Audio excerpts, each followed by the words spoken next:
Hasn't been too many times in my life out here in Kansas I've seen snow come straight down. Normally our snow comes down sideways.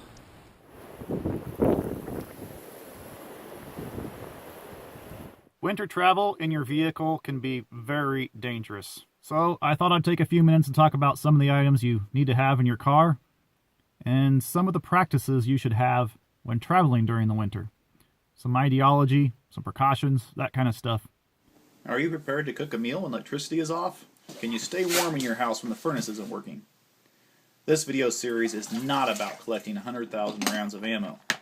This series is about being prepared for events that occur every day. Producing a tornado 3 miles to the north. Every capable human prepares every day of our lives. We prepare to go to work. We prepare to go to bed. Heck, we even prepare to eat. Being prepared keeps us alive. First, let's talk about some good practices and some decision-making criteria. The first thing you need to do is always have a plan. Let someone know. I grew up in an age before everyone had a cell phone, and we always called the person we were going to visit to let them know of our plans, including the route we were taking. That way, if we didn't arrive within a certain time window, officials would be contacted, people would go look for us. So always have a plan and always let somebody know. You don't know when your cell phone is going to fail. In this day and age, though, we have good smartphones. So get some good weather apps on your phone. Specifically, get a good weather app with push alerts. That way you know if a storm is coming in. It seems like in the last couple years, I've actually been getting push alerts about 48 hours before a blizzard comes across. So there's plenty of warning these days. They really are good about getting the alerts out for at least blizzard warnings. And weather can change fast, so be sure to check your radar. Know if you're outrunning a storm or driving into it. Know your alternate routes. Out here we can take Interstate 70, or I can go up north to Highway 24. The weather can be very different on those roads, even though they're only a few miles apart. And I think this is actually the most important decision that you can make, and that is stay home. Stay home, stay home. If you know a blizzard is coming in, then just stay home. People are just in such a big rush these days. We have to get things done. We can't tell people no. I don't know, just something about our society that it seems like canceling plans and staying home is just not an option. But it is, and it's the best option. Telling people you don't want to travel because you don't want to freeze to death in your vehicle on the side of the road is perfectly acceptable. Stay home. On the other hand, if you're at somebody's house and you can't get back home, it's okay to stay there too, And speaking of staying, don't leave the vehicle if you get stuck. Stay in the vehicle. Maybe leave the vehicle if you can see shelter. Maybe. In strong winds, it's very difficult to breathe, and it's very easy to lose sight of your destination in a whiteout, particularly if it's not a whiteout when you leave the car, but before you get to where you're going, it becomes a whiteout. Then you're lost and you're done for. Also, search parties will look for your vehicle, so stay put. It's very difficult to find somebody who is on foot walking across the field. And another thing to remember is that snow is slow. Drive slow. Work slow. And this brings me to the first item you should have in your vehicle, and that is a shovel. A shovel will get you out of many situations involving snow. If you slide off the road and you're in a ditch, you can oftentimes shovel your way back out. It might take you several hours, so work slow, be patient. Actually be slow when you're shoveling and dig yourself a path back up to the highway. But shoveling snow is strenuous. It can cause a heart attack at worst, or cause sweating, which will sneak up on you because that will exacerbate hyperthermia. So just remember, take breaks. Snow is slow. Drive slow, work slow in the snow. And before we get too far on this list, having all these items strapped down in your vehicle is a very good idea. Flying items can kill. Keep it in the trunk if your vehicle has one, or use tie-down straps if it's in the back of your SUV or van. As far as that goes, if it's in the bed of your pickup, you might want to strap it down just so you don't lose it if you go off into a ditch. You need some tire cables or tire chains. Seems like tire cables is pretty much the way to go these days. Traction is huge. You know, that's why you slide off the road, is because you don't have traction, right? So know how to use your tire cables, when to use them, and practice first. Don't just throw the box in the vehicle and then try to learn how to put them on when you're stuck. They're a complete game changer when it comes to traction. They will keep you on the road, or they will get you out of that ditch. So have them. In some places it's even law to have them. As far as gaining traction goes, kitty litter or some sand really help a lot, especially on ice. You can sprinkle a little bit or a good amount in front of your drive tires or in back of your drive tires if you need to back out.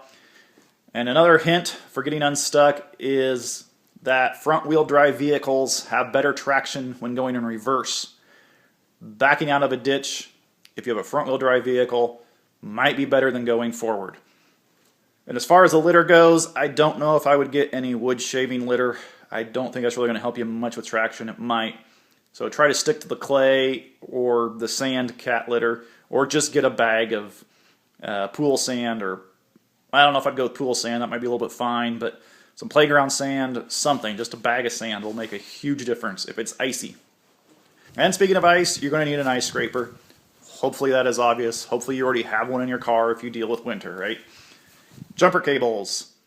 You know, even a cheap pair of jumper cables are better than nothing. If you're on the side of the road and you've run down your battery because you're listening to the music or recharging your cell phone or whatever, your car won't start, don't rely on the other person to have jumper cables. Make sure you have them.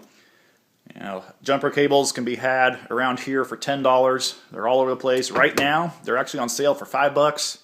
So just get a pair. You know, just there's no reason to not have a pair of jumper cables in your car. If you do get the cheapo ones that are, you know, small gauge wire, attach them to the battery and then wait a while before you try starting your car. That'll allow your battery to charge up more and you're not pulling as many amps through the jumper cable. You're actually starting off the battery. And as far as that goes, I would highly recommend getting a jump pack. Those things are very handy. Very nice. That will allow you to start yourself if nobody else is around. Another thing you need to carry is a tow strap. I prefer tow straps over tow chains. Just, you know, they got some stretch to them. They don't become shrapnel when they break. Much safer. So know how to use your tow strap. Make sure you have a good long one. I carry a 30-foot tow strap with me in my SUV. Road flares, maybe you might want road flares, maybe not. I really don't know. I've never used them. I've never carried them. But in poor visibility, if you're around a lot of traffic, a road flare might be a really good thing to do, especially if you're out of your car trying to put on tire chains, especially in the dark. You know, it's often dark during the winter, right? So that could be good for just seeing what the heck you're doing too. From this point on are items that I have in my go bag. If I'm traveling very far, I just simply grab my bag and then I know that I have the stuff. So I'm going to very quickly cover these, but if you want more details on this, you can go check out my go bag video. Extra clothes is a necessity, especially if you're going to, you know, a formal setting, you've got nice clothes on, wearing a suit or a dress. Having good warm clothes in your car that you can change into is essential. You know, make sure you have the gloves, some good warm hats, even an extra pair of socks. Definitely an extra pair of socks, I should say. You know, if your feet get wet and if you're out putting on tire chains, getting back in the car, putting on dry socks is such a nice thing. It'll keep you so much warmer.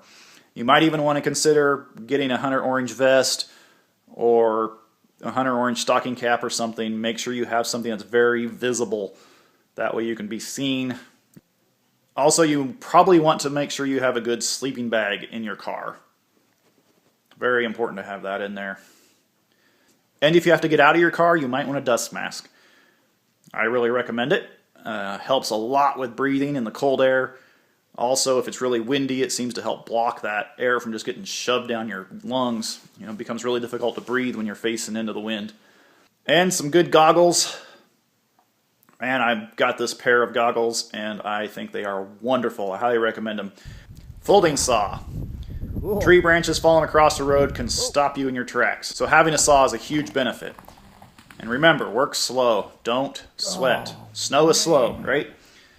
And a little folding saw will do a lot of work. And use a good technique when you're cutting. Don't use it like a crazy person. Slow is steady, steady is fast. And not only do I have a wood cutting folding saw, but I've also started carrying reciprocating blades with these handles that hold the reciprocating blades. That way I can have a selection. If I break a blade, I've got extra.